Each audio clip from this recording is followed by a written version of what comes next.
Good morning, children. Welcome back to the social session. Children, we have been learning about the administration at the urban level, that is local self-government institutions at the urban level. देखो, इससे पहले हम जो पढ़े थे वो village panchayat के बारे में पढ़े थे, जहाँ इसे गांव में मुखिया रहती है, सरपंच, उपसरपंच, वार्ड मेंबर्स, वो कैसे उसके गांव का डेवलपमेंट देख लेते हैं, देखभाल करते हैं. We have seen in the previous lesson called as local village panchayat. And next we started what is the level of government, what kind of government will be present in the urban areas. जो town में है, cities में है, बड़े बड़े शहर में ये एडमिनिस्ट्रेशन कैसा चलती.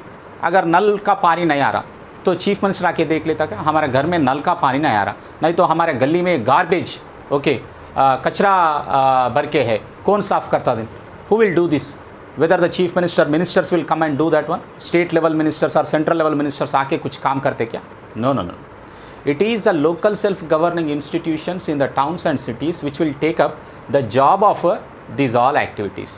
Providing drinking water, providing the street light, providing the roads, providing the park facilities and playing facilities, and cleaning the drainage, construction of drainage canals.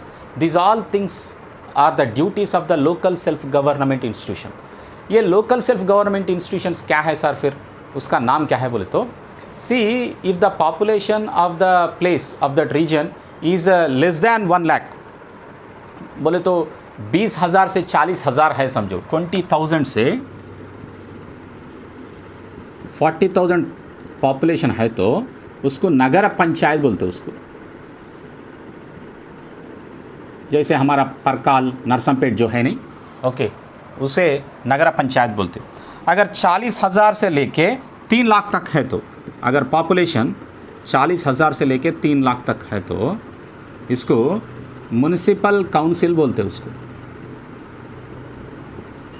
Municipal council. अगर 3 लाख से ज़्यादा है समझो, more than 3 lakhs, then automatically it is called as corporation, municipal corporation. हमारा वरंगल जो है वो 10 लाख है, इसीलिए उसको ग्रेटर वरंगल म्युनिसिपल कॉरपोरेशन बोलते हैं, GWMC. क्या बोलते हैं उसको? GWMC, greater Warangal municipal corporation बोलते हैं. So this is what we have seen yesterday. सो एक ग्रेटर वरंगल म्युनिसिपल कॉरपोरेशन जो है, this municipal corporation, municipal council और नगर पंचायत जो है वो अभी तक मैं जो बोला था वो काम करती रहती है. जैसा सफाई करना, ड्रेनेज कैनाल्स निकालना, नहीं तो पानी दिलाना. अब मिशन भगीरथ आ गई, पानी, मिशन भगीरथ से रोज़ पानी दिलाना, ड्रिंकिंग वाटर, और स्ट्रीट लाइटिंग, रोड्स डालना, ये पूरा काम जो है वो ये म्युनिसिपल काउंसिल, म्युनिसिपल कॉरपोरेशन और नगर पंचायत करती है. वो भी अर्बन एरियाज़ में, टाउन्स, सिटीज़ में करती है. वही गांव में करे तो वो विलेज पंचायत है, मगर शहर में करे तो then it is called as municipal corporation. So let us see today about the formation of these municipalities. Municipalities में कौन कौन रहते हैं, कैसे चुनाव लड़ते हैं. We have seen about the elections to the village panchayat. याद है आपको? पूरा विलेज को वार्ड्स में डिवाइड करे थे और एक एक वार्ड से एक एक मेंबर को चुना के then we will elect the उपसरपंच and sarpanch. Sarpanch is directly elected by the people of the village, but whereas उपसरपंच will be elected from the elected ward members. So this is what we have seen in the village panchayat formation. Today, same like village panchayat, we will see the formation of the municipality also. So urban areas are also divided into wards or divisions. So जैसे village panchayat में wards को हम divide करे थे, पूरा गांव को जैसे we have divided into wards, इधर शहर में भी in cities also we divide them into divisions. Municipal corporation है तो division रहे. हमारा वरंगल में जो है 58 डिवीजन्स है, 58 डिवीजन्स, 58 डिवीजन्स है. पूरा शहर को 58 डिवीजन्स में बांटे हैं और एक एक डिवीजन से एक मेंबर को इलेक्ट कर लेते. उसको क्या बोलते हैं? कॉरपोरेटर बोलते हैं उसको, कॉरपोरेटर. समझ में आया? इसको कॉरपोरेटर बोलते हैं. आपको याद है उस दिन हमारा एनुअल डे फंक्शन हुआ था, एक गेस्ट आया था बोड़ा डिन्ना बोल के, वो उस एरिया का कॉरपोरेटर है. he is a corporator for that area.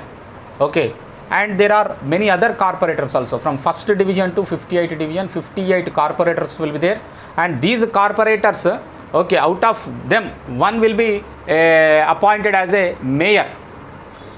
Among 58, one will be appointed as a mayor and another one will be appointed as a deputy mayor. Warangal का मेयर कौन है फिर? वरंगल GWMC का मेयर कौन है?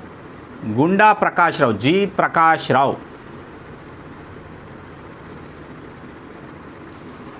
गुंडा प्रकाश राव. और डिप्टी मेयर कौन है फिर?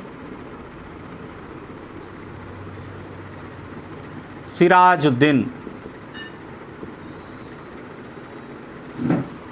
सिराजुद्दीन डिप्टी मेयर सिराजुद्दीन है और मेयर जो है प्रकाश राव है. Uh how these corporators will elect them. This corporators जो है ये 58 मेंबर्स से दोनों को चुन लेते हैं. They will be appointed. So the representatives are called. अगर ये कॉर्पोरेशन है तो उसको कॉर्पोरेटर बोलते चिल्ड्रन. अगर ये कॉर्पोरेशन है तो उसको कॉर्पोरेटर बोलते. अगर वो म्युनिसिपल काउंसिल है समझो, उसको काउंसलर बोलते. हमारे पास कॉर्पोरेशन है इसीलिए हम कॉर्पोरेटर और डिविजन्स है, मगर म्युनिसिपल काउंसिल जो है उसमें they are called as a councillor. Councillor बोलते हैं उसको. So please take that one into account. Apart from the ward councillors there are also mayors will be there, chairperson will be there. Corporation है तो mayor रहता, municipal council रहे तो chairperson रहता. Who head the institution like sarpanchs and up sarpanch in the panchayat.